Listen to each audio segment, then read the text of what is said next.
Voices against corruption. Let the people speak. Hello and welcome to Primeworks' public feedback series on corruption, called Voices Against Corruption. And we ask, do you think corruption and cost of governance will reduce if the numbers of ministers and ministries are reduced? There will be reduction in corruption if the number of ministers and ministry are reduced. To my own understanding, the amount of money being budgeted to each ministry every year is so much, and not all the money are being used for the intended purpose, and most of the time the budget are not even implemented, and the remaining money at the end of the year most of the time go down the drain. They share it among themselves. I look at some of the ministry as being created without no functioning, so they need to do something about that to reduce it. It's not by reducing the agencies. Now, if you are reducing all these agencies, remember many people will go. There will be no work for them, adding to the unemployment in this country. We have many graduates out everywhere. The people that are supposed to retire, they don't want to retire for the young ones to come up. Then how do you want to fix the country? And they say youths are the leaders of tomorrow.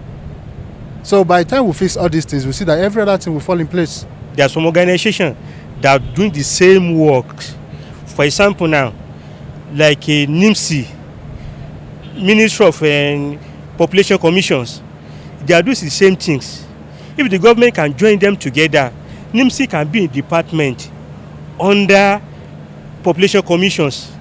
So the amount of money the government budgeted for all this ministry can reduce if they can join them together. From my own point of view, I look at it that some of the ministers are just kind of a duplication of duties. Some of them are practically duplicating each other's duty, and you discover that by the time you are just spending more cost of running those ministries, and some of these ministries can be merged together so that the cost of governance will drastically reduce, and those monies that is being saved when they are reduced can go a long way to cater and to provide some infrastructural development in the country. There are so many ministries today. Maybe I may tend them to be a conduit pipe for them to be taking money from the government, and they are not doing it. Some of them are just a portfolio ministry. They are not doing anything. The cost of governance will drastically reduce if there is a reduction in the ministers and ministries, and even the two chambers that we have, the bicameral legislature that we operate. If it would be one, will I have one? Then even the legislators, if they can operate on part-time basis. So I think we will be able to reduce the cost of governance. We are not getting anything from government now because the cost of government is too high, and the ministers are numerous. We have junior minister, senior minister doing one thing. So I believe if the government can reduce a minister to either 8 or 7, it will reduce corruption. As out of 1969, 60s, let's say, when we have few ministers, few ministries, things were not as difficult as this. But because they create more avenue, and people use that as a point of view to embezzle the government, thinking that, okay, this is our time. And it's bad. Yeah, I will accept that there should be reduction in the ministers. But when you say you are going to reduce ministry, you are going to throw a lot of people into labor market. A lot of people will be thrown into labor market. And it will lead to another this thing in Nigeria.